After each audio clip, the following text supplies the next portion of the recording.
Hello friends, welcome to Tamil daily kitchen recipes. இன்றைக்கி நம்ம கிச்சனில் ஒரு சூப்பரான பாவக்காய் குழம்பு எப்படி செய்யுதுன்னு பார்க்க போகிறோம். இது வந்து பாவக்காய் சாப்பிடாதவங்க கூட ரொம்ப விரும்பி சாப்பிடுவாங்க. நான் வந்து ஏற்கனவே பாவக்காவை இந்த மாதிரி கட் பண்ணி மோரில் ஊற வச்சு எடுத்து வச்சுருக்கேன். 2 பெரிய சைஸ் வெங்காயம், 2 தக்காளி, கொஞ்சமாக கொத்தமல்லி, ஒரு 10 பல் பூண்டு, கொஞ்சமாக கருவேப்பிலை, கொஞ்சமாக மஞ்சத்தூள், 2 டேபிள் ஸ்பூன் அளவுக்கு தனியாத்தூள், 1 டேபிள் ஸ்பூன் அளவுக்கு மிளகாய்த்தூள். நான் ஒரு எலுமிச்சம்பழம் சைஸ் புளியை இந்த மாதிரி ஊற வச்சுருக்கேன். 2 டேபிள் ஸ்பூன் எண்ணெய் ஊற்றிட்டு பாவக்காயை சேர்த்து நம்ம நல்லா ஃப்ரை பண்ணிக்கலாம். பாவக்காய் நல்லா ஃப்ரை ஆகணும், ரொம்ப மொறுமொறுன்னு ஆக வேண்டாம். இந்த அளவுக்கு இருக்கும்போது நம்ம இதை எடுத்து தனியாக வச்சிடலாம். இப்போது அதுலேயே இன்னொரு டேபிள் ஸ்பூன் அளவுக்கு எண்ணெய் சேர்த்துக்கோங்க. எண்ணெய் சூடானதும் கொஞ்சமாக வெந்தயம் சேர்த்துக்கோங்க, கொஞ்சம் கடுகு சேர்த்துக்கோங்க. கடுகு பொரிஞ்சதும் கொஞ்சமாக சீரகம் சேர்த்துக்கோங்க, கருவேப்பிலை சேர்த்துக்கலாம். சேர்த்துட்டு நம்ம நறுக்கி வச்சுருக்கிற பூண்டு சேர்த்துக்கலாம். பூண்டு சேர்த்து நல்லா ஃப்ரை பண்ணிக்கோங்க. பூண்டு நல்லா ஃப்ரை ஆனதும் நம்ம நறுக்கி வச்சுருக்கிற வெங்காயத்தை சேர்த்துடலாம். வெங்காயத்தையும் நல்லா ஃப்ரை பண்ணிக்கலாம். பாவக்காய் குழம்பு இந்த மாதிரி செஞ்சிங்கன்னா ரொம்ப டேஸ்ட்டாக இருக்கும்.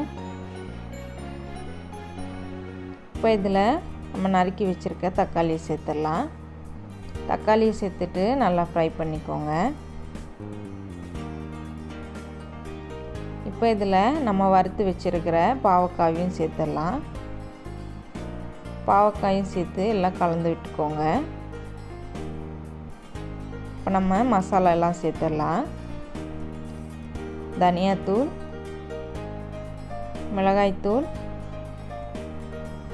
கொஞ்சமாக மஞ்சத்தூள், இது எல்லாத்தையும் சேர்த்து கலந்துக்கலாம்.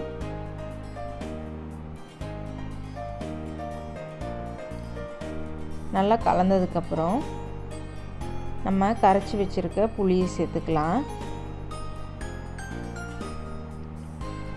புளி சேர்த்துட்டு இதை நல்லா கலந்துக்கோங்க.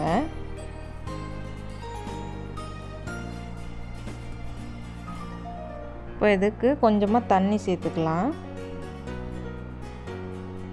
இந்த அளவுக்கு சேர்த்துக்கோங்க. தேவையான அளவு உப்பு சேர்த்துக்கலாம். இப்போ எல்லாத்தையும் கலந்து விட்டுட்டு ஒரு 10 நிமிஷம் நம்ம வேக வச்சுக்கலாம். குழம்பு நல்லா திக்காகிடுச்சு, பாவக்காவும் வெந்துருச்சு. இப்போ இதில் உங்களுக்கு இன்னும் கொஞ்சம் கூட டேஸ்ட்டாக இருக்கணும்னா ஒரு 2 டேபிள் ஸ்பூன் அளவுக்கு தேங்காய் அரைச்சது சேர்த்துக்கலாம். சேர்த்துட்டு எல்லாத்தையும் கலந்து விடுங்க. ஒரு கொதி வந்ததுக்கப்புறம் நம்ம இறக்கிடலாம்.